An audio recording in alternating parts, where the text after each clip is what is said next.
kuto, ano bagay pailo. Pwede pa bang muhang iyong bisag gamay lang ngahi gayon, kay akong baligon karon.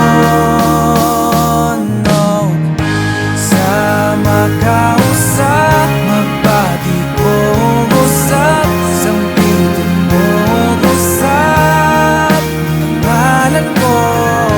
Sa makausap magkita ka usap, mahagkan ko usap ang gabi mo.